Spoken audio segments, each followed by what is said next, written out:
Subscribe करें और bell दबाएं ताकि कोई खबर रह न जाए।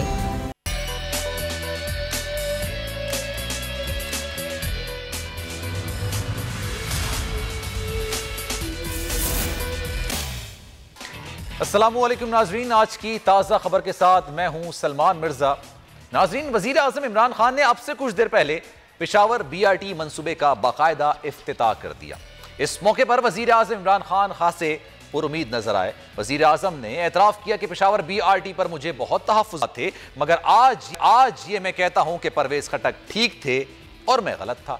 अब ये तो वक्त ही बताएगा कि कौन गलत था और कौन ठीक है, मगर BRT मंसूबे की तकमील से अब कुछ रोज में पाकिस्तान तहरीक इंसाफ के नाकदीन का एक मौजू इख्तिताम को पहुंच जाएगा। नाज़रीन, एक तरफ ऐलानात हैं, दूसरी तरफ बयानात हैं, तो दूसरी तरफ आमाल और इक़दामात भी हैं। मुझ समेत पूरी कौम ऐलानात और बयानात देने वालों से अब परेशान नजर आती है, जबकि इक़दामात करने वालों से इत्मीनान है। पाकिस्तान का सबसे बड़ा शहर, मुल्क की मईशत की रीढ़ की हड्डी, मुल्क के सबसे ज्यादा टैक्स अदा करने वाला शहर मसाइलिस्तान बना हुआ है। इन मसाइल में एक बड़ा मसला लोड शेडिंग का है, जिसका सेहरा के इलेक्ट्रिक को जाता है। बज़ाहिर निजी कंपनी कहलाने वाला यह इदारा शहरी, सूबाई और विफाकी हुकूमत को किसी को भी खातिर में नहीं लाता। कराची जैसा बड़ा शहर है जो दुनिया के कई ममालिक में भी बड़ा है, 2.25 करोड़ से ज्यादा लोग बसते हैं, जहां 26,000 से ज्यादा सनतें चल रही हों। इतने बड़े शहर पर एक इदारे की इजारादारी कायम है, जिसके खिलाफ अगर कोई बात करे तो इदारा उसके खिलाफ अदालत में चला जाता है और मुंह बंद करवा देता है। और अगर सार्फिन, हुकूमत या कोई इदारा के इलेक्ट्रिक के खिलाफ कानूनी चाराजोई करे तो पहली फुर्सत में स्टे ऑर्डर आ जाता है, चंद हजार रुपयों की एवज जमानत करवा लेता है। इस इदारे और इसके चलाने वालों का यह खासा रहा है। फिर चाहे इस शहर के अवाम शदीद गर्मी में अजियत भरी जिंदगी गुजारें, ऐलानिया और गैर ऐलानिया लोड शेडिंग का सामना करें, ओवर बिलिंग अदा करें या फिर करंट लगने से तड़प तड़प के मरते रहें, इस इदारे को, इस शहर और शहरियों की बका से कोई सरोकार नहीं है। कि इलेक्ट्रिक को सरोकार है तो सिर्फ और सिर्फ पैसे से, मगर जुल्म भी आखिर जुल्म होता है, बढ़ता है, मिट जाता है। 2 रोज पहले चीफ जस्टिस ऑफ पाकिस्तान जनाब जस्टिस गुलजार अहमद की सराही में कि इलेक्ट्रिक की जानिब से शहर में लोड शेडिंग और करंट लगने के हलाकतों के केस की और सख्त बरहमी का इजहार किया गया और CEO की इलेक्ट्रिक से लोड शेडिंग के हवाले से रिपोर्ट तलब की, जिसे आज अदालत में पेश किया गया, जिस पर एक बार फिर फाजिल अदालत ने बरहमी का इजहार किया। चीफ जस्टिस ऑफ पाकिस्तान ने इसके साथ साथ शहरी और सूबाई हुकूमतों के इक़दामात और कारकर्दगी पर शदीद तहफ़्फ़ुज़ात का इजहार भी कर दिया। चीफ जस्टिस ऑफ पाकिस्तान के इन इक़दामात से कराची के शहरी खासे मुतमईन और पुरुमीद नजर आते हैं, मगर अब देखना यह है कि आने वाले वक्त में इन इक़दामात का कराची पर क्या असर पड़ने वाला है। उन्हें तमाम तर अहम मौज़ूआत पर बात करेंगे। हमारे साथ हमारे पैनलिस्ट मौजूद होंगे, लेकिन सबसे पहले BRT की बात करेंगे।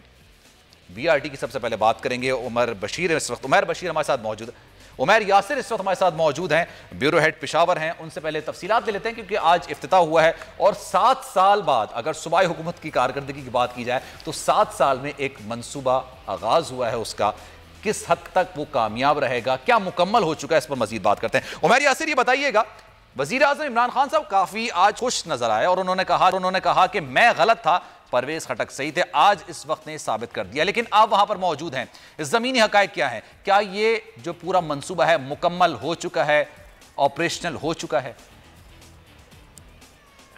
जी बिल्कुल, ये मंसूबा इस हद तक मुकम्मल हो चुका है कि इसका सिर्फ एक कॉरिडोर जो है वो मुकम्मल हुआ है और इस पे बसें रवाना हो गई हैं। मतलब जो इब्तदाई मंसूबा था उसमें ना सिर्फ एक कॉरिडोर शामिल था, इसके साथ फुल ट्रैक भी था, इसके साथ कुछ पार्किंग प्लाजाज भी थे, इसके साथ शहर भर के जो मुताल्लिका कनेक्टेड रूट थे जिसको BRT के जो मेन रूट के साथ मुंसलिक करना था, तो वो मुकम्मल होने का कोई भी इम्कान नहीं है। अब हम अगर इसको मुकम्मल कहें तो वो इस हद तक कह सकते हैं कि सिर्फ सड़क की तामीर मुकम्मल हुई है और उन पर जो बस स्टेशन हैं वो मुकम्मल हुए हैं और लोगों की आमद और रफ्त उससे शुरू हो चुकी है। अगर इमरान खान साहब कहते हैं कि मैं गलत था तो जाहिर है उनके पास मजीद कुछ कहने को शायद ना हो और कि वो परवेज खटक को दोस्त साबित करें और खुद को गलत साबित करें, तो शायद उनके पास ये कहने के अलावा और कोई चारा भी नहीं था। क्योंकि इब्तिदा में तो अगर सिर्फ ट्रैक की ही अगर बात की, इसको मुकम्मल करने का भी जो दावा था वो सिर्फ 6 माह का था। तो वो 6 माह तो दूर की बात, अब ये तकरीबन 3 साल में सिर्फ ये ट्रैक मुकम्मल हुआ है। तो मजीद इसमें क्या होना है, कब तक बाकी चीजें मुकम्मल होंगी, उसका कुछ भी नहीं कहा। अच्छा, एक तो बस ट्रैक है उमैर, साथ साथ ये साइकिल ट्रैक भी बनाने की बात की गई थी। ये एक मंसूबा था जिसके ज़ेली मंसूबे काफी थे, तो जो मरकजी मंसूबा है क्या वो भी पूरी तरीके मुकम्मल नहीं हुआ? ज़ेली मंसूबे की बात की जाए तो बताया जा रहा है कि साइकिल ट्रैक सिर्फ 2 किलोमीटर का सिर्फ ये मुकम्मल हो चुका है, लेकिन जाहिर सी बात है 2 किलोमीटर पे साइकिल तो कोई चलाएगा नहीं, तो मुकम्मल तौर पर इसको कंप्लीट मंसूबा नहीं कह सकते, सिर्फ इसका इफ्तिताह कर दिया गया है और ये ऑपरेशनल है। कब से चलेगा आवाम के लिए? जी बिल्कुल ऑपरेशनल है और ये आवाम के लिए आज से ही ये ऑपरेशन हो चुका है। ठीक है, आज तो लोगों का रश इतना ज्यादा नहीं है क्योंकि अभी थोड़ी देर पहले ही चूंकि इफ्तिताह हुआ है। मुमकिन है कल चूंकि 14 अगस्त भी है तो मुकम्मल तौर पे जो ऑपरेशनल होगा, जिस पर आवाम जो इस सफर की सहूलत का जो फायदा उठा सकेंगे वो कल से ही शुरू होगा। या ये भी मुमकिन है कि चूंकि आगे 14 अगस्त के बाद भी मजीद 2 छुट्टियां आ रही हैं, तो उसके बाद ही ये लोगों का जो फायदा उठाने का जो असल अमल है वो मुमकिन तौर पे आइंदा सोमवार के रोज ही शुरू हो सकेगा। लेकिन फिर भी लोग इस वक्त निकल रहे हैं, लोगों की एक तवज्जो ज्यादा है इस मंसूबे की तरफ, क्योंकि एक तवील इंतजार था कि ये कभी बिल्कुल उसकी वजह भी है क्योंकि 7 साल बाद ये मंसूबा अब मुकम्मल हुआ है। वज़ीर आज़म ने इसका इफ्तिताह किया है। उमैर, शुक्रिया आपका, आप सारी सूरत हाल से आ करते। अपने गेस्ट का इंट्रोडक्शन कराते हैं। फैसल अजीज़ इस वक्त मुझे स्टूडियोज़ में ज्वाइन कर रहे हैं, तैमूर तारपुर भी हमारे साथ मौजूद हैं और शौकत बसरा भी इस वक्त मुझे ज्वाइन कर चुके हैं। उनसे सबसे पहले बात करेंगे फैसल अजीज़ साहब से। फैसल अजीज़ साहब, ये बताइएगा, सूबाई हुकूमत की, मतलब पाकिस्तान तहरीक इंसाफ की सियासी जमात की सूबाई हुकूमत पेशावर में कारकर्दगी 5 साल पहले के 2 साल अभी के टोटल मिलाएं तो 7 साल में एक मंसूबा कामयाब होता तो है, मतलब मुकम्मल होता है, चलता भी है, लेकिन मुकम्मल तौर पर वो ऑपरेशनल नहीं है। ये आप भी जानते हैं, मैं भी जानता हूँ, सब जानते हैं कि मुकम्मल तौर पर ऑपरेशनल नहीं है। लेकिन दूसरी जानिब अगर पंजाब हुकूमत की बात की जाए तो पिछले 5 साल जो थे उनके 4 शहरों में, अगर मैं रावलपिंडी और इस्लामाबाद को 2 अलग अलग शहर करके चलाऊँ तो 4 शहरों में उन्होंने मेट्रो चला दी है। क्या करेंगे मवाजना इस तरह? देखिए, एक तो कारकर्दगी दिखाना और तकरीरें करना, ये वाज़े हो गया कि तकरीर करना, कहना, इल्ज़ाम लगाना ये एक अलग सियासत है और ग्राउंड के ऊपर चीज़ों को एग्जीक्यूट करना, आपके फंड्स हैं आपके पास, कोई भी चीज़ को बना के दिखा देना, ये अलग मामला है और जिसके अंदर पीटीआई के ऊपर मुसलसल तनकीद हुई, बेइंतहा तनकीद हुई और अब भी हो रही है। लेकिन आज इस इफ्तिताह के बाद उस तनकीद में थोड़ी कमी आएगी। लेकिन हम अगर ये कहें कि उनके पास टीम है, परफॉर्मर्स हैं, डूअर्स हैं, एग्जीक्यूट कर लेंगे, कम पैसों में बनेगी, क्वालिटी की चीज़ बनेगी, टाइम पर बनेगी, तो ये सारे पैरामीटर्स पीटीआई पूरे नहीं कर सकी। ना उस रेट्स के अंदर बनी, ना उस टाइमिंग के अंदर बनी, ना उस क्वालिटी की बनी, और जो भी हम मंजरनामा देख रहे हैं इत्मीनान बख्श नहीं है। लेकिन बहरहाल जो एक प्रेशर था इमरान खान साहब के ऊपर और पीटीआई की टॉप लीडरशिप के ऊपर, उसमें कमी आई है। अब देखना ये कि बकिया मानदा जो मंसूबे का हिस्सा है वो कब और कितने वक्त में होता है, क्या उसके ऊपर वही प्रेशर रहता है। और ये मामला चूँकि नैब का भी इसके ऊपर साया रहा है और दोबारा भी हो सकता है, तो जाहिर है कि एक तरीके से थोड़ा सा इमरान खान साहब समेत उनकी टॉप लीडरशिप को रिलीफ मिला है, लेकिन इत्मीनान बख्श जिसे कहें परफॉर्मेंस नहीं है। अच्छा, लेकिन अब मैं बात करूं मावन खुसूसी शहबाज गिल की, उन्होंने कहा 2021 में कंप्लीट होना था, हमने तो 1 साल पहले मुकम्मल कर लिया। तो जहाँ तक मुझे याद है 2017 में परवेज़ खटक जब वज़ीर आला थे उस वक्त ये 6 महीने की डेडलाइन दी गई थी, फिर मजीद डेडलाइन, फिर 3 दफ़ा तो डेडलाइन हुई और 9 डेडलाइंस के बाद अब ये जाके मुकम्मल हुआ है। और जब सुप्रीम कोर्ट में मामला गया था तब भी इसकी जुलाई की डेट दी गई थी, लेकिन अब 13 अगस्त को इसका इफ्तिताह किया गया। तो इसको क्या कहेंगे, कॉन्फिडेंस कहेंगे, क्या कहेंगे इसको? देखिए, अब सियासी बयानबाजी का मैंने वही जिक्र किया ना, बयानात एक अलग मामला है, उसकी जंग अलग है, इल्ज़ामात अलग हैं। एक चीज़ का फंड आपके पास है, आपने उस पर काम शुरू कर दिया है, गवर्नमेंट मुसलसल आपकी है, आप उस चीज़ पे काम कर रहे हैं, आप डिलीवर नहीं कर पा रहे। कभी उस नक्शे का मसला है, कभी टेक्निकल चीज़ों का मसला है, कभी कॉन्ट्रैक्टर का मसला है, पता नहीं कितने किस्म के मसाइल। यानी कि मेरा बुनियादी मकसद कहने का ये कि गवर्नेंस आपकी जो है वो एग्जीक्यूट नहीं कर पा रही प्रॉपर तौर पर, जिसकी वजह से सब कुछ हुआ। और एक ऐसा प्रोजेक्ट जो अब दुगनी कीमत में पड़ा है और पड़ रहा है, और मुस्तकबिल में हो सकता है अगर और डिले हुआ तो और महंगा हो जाएगा। तो ये बुनियादी तौर पर गवर्नेंस जो थी इनकी एग्जीक्यूशन की उसका फॉल्ट है। ठीक है, बसरा साहब ने इस वक्त मुझे ज्वाइन किया। बसरा साहब ये बताइएगा, पेशावर वालों के लिए एक बड़ी खबर है क्योंकि तवील इंतजार के बाद उनको सस्ती और बेहतर ट्रांसपोर्ट नसीब हुई है, लेकिन इसको इंतजार करते करते 7 साल गुजर गए। 4-5 साल पहले वाली हुकूमत थी, सूबाई हुकूमत, लेकिन पाकिस्तान तहरीक इंसाफ की थी, वजीर आला चेंज हुआ 2 साल, अब 7 साल भी मुकम्मल हुआ है। एक अच्छी सहूलत तो मिली है, लेकिन इसका दौरानिया काफी बढ़ गया और इसका तखमीना भी काफी ज्यादा चला गया। 7 अरब रुपए में मुकम्मल हुआ, क्या कहेंगे सर आप? देखिए, पहली बात तो कोई इस तरह बात नहीं, वो कहते हैं ना बड़ी देर की मेहरबा आते आते। मैं खुद बीइंग स्पोक्स पर्सन आप गवर्नमेंट ये कहूँगा कि ये मनसूबा बहुत पहले मुकम्मल होना चाहिए था, और उसमें जो इश्यूज आए वो जाहिर है कि एक अलग डिबेट है, अलग बहस है। लेकिन एक बात मैं आपको इंश्योर कर रहा हूँ कि जिन लोगों की वजह से थोड़ा सा ये मनसूबा नहीं बल्कि ज्यादा मनसूबा जो डिले हुआ, वो उनके खिलाफ भी एक अलग से प्रोसीडिंग हो रही है और कार्रवाई चल रही है, वो आपको मंजूर पे आ जाएगी। अच्छा, और ये बात आपने बिल्कुल पॉजिटिव कही है, डिले भी हुआ लेकिन अल्हम्दुलिल्लाह अल्लाह का शुक्र अदा करना चाहिए। तो वहाँ पर एक ऐसा मनसूबा जहाँ पे लोगों को रिलीफ मिलेगा, लोगों को सहूलियात मिलेंगी, ये बहुत जरूरी था। मैं सिर्फ एक बात आपको बता दूँ, थोड़ा सा कंपेरिजन करेंगे कि इस मनसूबे में जो प्लस पॉइंट है वो क्या है। एक तो पेशावर में टोटल जो बसें चलेंगी ये है 220 बसें, और ये तमाम की तमाम owned by the KP government. 220 जो बसों का जिक्र आप कर रहे हैं ये पहले मरहले की है, इसमें इजाफा भी होगा? हाँ होगा, मैं आपको थोड़ा सा बता दूं, एक मिनट इंपॉर्टेंट इन्फॉर्मेशन है जो पब्लिक तक जानी चाहिए। ये इसमें 220 बसें हैं जो तमाम की तमाम केपी हुकूमत की मलकियत है, जो बाद में पढ़ाई जाएगी, तो कह रहे हैं आप। जबकि पंजाब में जो बसें हैं वो तमाम की तमाम किराए पर है। अच्छा, दूसरी बात, BRT का 27 किलोमीटर मेन कॉरिडोर है, 8 किलोमीटर फीडर्स हैं, फीडर रूट है, 3 प्लाजे हैं, 300 शॉप्स हैं, 1200 गाड़ियों की पार्किंग है, और तमाम सिस्टम मिलाकर टोटल इस पर 66 अरब खर्च हुए हैं। और सबसे जो इम्पोर्टेंट बात है इस मनसूबे के अंदर ये है कि इसमें 0 सब्सिडी है, इसमें हुकूमत को 1 पैसा भी शामिल नहीं करना पड़ेगा।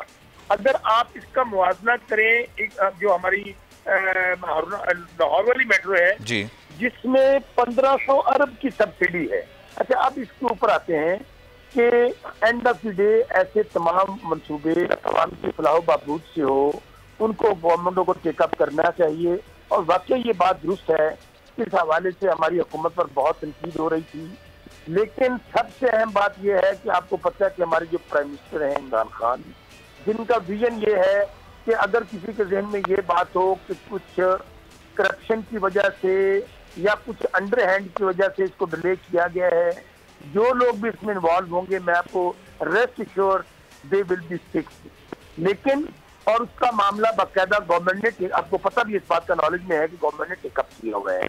परवेज खटक उस वक्त के वजीर आला थे, परवेज खटक भी उन इंक्वायरी में शामिल होंगे या फिर क्योंकि इंक्वायरी जो होती है ना फिर वो जो निचले के अफराद होती हैं उनको नामजद करके चले आते हैं, क्योंकि जाहिर सी बात है भाई व्हाटसोएवर यहाँ पर अगर इंक्लूडिंग परवेज खटक, देखिए खा वो परवेज खटक साहब है, खा even prime minister Imran Khan है, खा शौकत बसरा है। इस हुकूमत का मैं समझता हूँ जो सबसे बड़ा प्लस पॉइंट है वो ये है कि जिससे कोई इल्जाम लगा है, जिससे खा उसके पास कितना बड़ा होता है, वो उसको उसका सामना करना पड़ा। वज़ीर आला पंजाब की मिसाल ले लें, उनके ऊपर इश्यूज आए, आपने देखा कि वो जाके पेश हुए, वो अपनी चीजें साबित करें वहां पर, जवाब दें वहां पर। अगर वो सेटिस्फाई नहीं कर सकेंगे तो वहां पे भी अपना रास्ता लेगा। इसी तरह जिस तरह, लेकिन आपने क्या देखा कि पाकिस्तान की तारीख में बदकिस्मती ये है कि यहाँ पर किसी को अगर बुलाया जाता है तो इदारे बुलाते हैं। सर ये अलग डिबेट है, इस पे किसी दिन तफसील से बात करेंगे कि बुलाया जाता है तो फिर किस तरह से किस तर्ज अमल के साथ पेश हुआ जाता है। तैमूर तारकुल साहब इस वक्त हमारे साथ मौजूद हैं, उनका भी जो कमेंट है वो इसमें शामिल करेंगे। तैमूर तारकुल साहब ये बताइएगा कि पीके की बात की जाए, पंजाब की बात की जाए, टाइम ड्यूरेशन 7 साल हो या 2 साल हो या 4 साल हो, तखमीना 7 अरब हो या फिर इससे कम हो, ये अलग बहस है कि कितनी देर में मुकम्मल हुआ, लेकिन मुकम्मल हुआ। कराची वो शहर है पाकिस्तान का जहां पाकिस्तान के हर शहर, हर गांव, हर कस्बे से लोग यहां पर आके बसते हैं, रहते हैं। कराची में ऐसी कोई सहूलत क्यों नहीं है? पाकिस्तान पीपल्स पार्टी की हुकूमत तो साल 2008 से है, मैं तो इनका सिर्फ केपीके की जो बात कर रहा था सिर्फ 7 साल की कर रहा था, पीपल्स पार्टी की हुकूमत तो 2008 से है कराची में। बिस्मिल्लाहिर्रहमानिर्रहीम। सबसे पहले तो मैं मौका चाहूंगा कि आपके पेशावर बीआरटी पे थोड़ा मैं कुछ अपने जो तहफ़्फ़ुज़ात हैं सर, लेकिन उसके बाद फिर इसका जवाब जरूर दीजिएगा। बिल्कुल बिल्कुल दूंगा मैं आपको। ठीक। सबसे पहले तो मुझे ये चीज समझ में आ रही है कि जो इतना फख्र कर रहे हैं पीटीआई की हुकूमत और पीटीआई के लीडरान किस चीज पे कर रहे हैं। जो 41 बिलियन का प्रोजेक्ट आप 71 बिलियन में करते, आप उसमें जरा हिसाब लगाएं कि कितनी करप्शन हुई होगी। कोई अनगिनत अमाउंट बनता है। नैब के करप्शन हुई है। बहरहाल ठीक है, जो हो गया सो हो गया, आपने ये बना तो दिया, पर आपने किस तरह से ये बनाया है आप मुझे जरा थोड़ा सा इसका अगर देखें। जो एडीपी ने जिसने फाइनेंस किया, this project was funded by the Asian development bank, उन्होंने 4 मेजर स्टेशन बताए आप पे जहां पर इनका कोलिजन होने का खतरा है।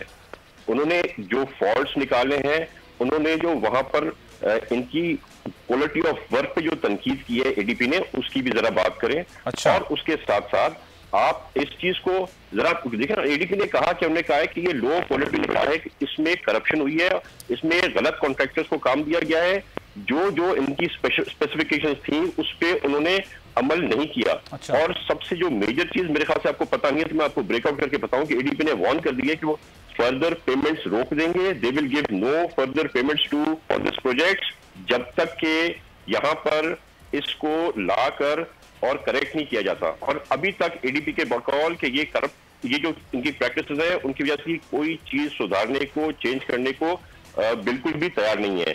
लिहाजा सबसे पहले तो ये इसकी क्वालिटी पूरा लाए। आप जो है ना, आपने जो 6.5 मीटर का जो फासला रखा था बीच में, वो आपने लेन छोटी कर दी, वो मिनिमम फासला होता है। तो कल को जब यहाँ पर खुदा ना खास्ता कोई एक्सीडेंट हुआ, कीमती जाने गई, तो उसका रिस्पॉन्सिबल कौन होगा। पहले जो इन्होंने ट्रेन हादसे और जहाज हादसे जो कर चुके हैं, वो तो सबसे कम एक इतना बड़ा प्रोजेक्ट आ रहा है, तो खुदा के लिए आप इसकी जो मेन चीजें हैं। तैमूर साहब, इसको थोड़ा सा डिटेल में बताइएगा, आप क्या कह रहे हैं। इसमें नाकिस मटेरियल इस्तेमाल हुआ है, टेक्निकली फॉल्ट है। आपने 6.5 मीटर की जो जिक्र किया है, उसको जो शॉर्ट किया गया है वो टेक्निकली प्रॉब्लम है, इसको जरा डिटेल में बताइएगा। देखिए जी, आपके जो 4 मेन इनके स्टेशन हैं, नंबर 10, नंबर 12, नंबर 15 और शायद 28 या 25 है। उन्होंने कहा है कि वो हैजर्ड जो है वो इस जगह पर बना हुआ है, वहां पे पैसेंजर की जानों को खतरा है। ये एशियन डेवलपमेंट बैंक ने कहा है। आगे है दूसरी जगह पर जो 6.5 मीटर का एक इंटरनेशनल लॉ है कि उसके बीच में एक लेन होती है 6.5 मीटर की मिनिमम। लोग 10 भी करते हैं, कहीं 12 भी करते हैं, पर जैसे चाइना या ऐसी जगह होगी जहां पर उनके पास जगह कम है गुजारने की, तो वहां पर वो इसको 6.5 मीटर पर रखते हैं, जिसको आपने मेंटेन ही नहीं किया। यानी कि जब आपकी मेट्रोज आगे पीछे जा रही हैं तो उनके कोलिजन का खतरा है। कोई दरमियान में फासला नहीं है, आप ये कह रहे हैं दरमियान का फासला बहुत कम है। और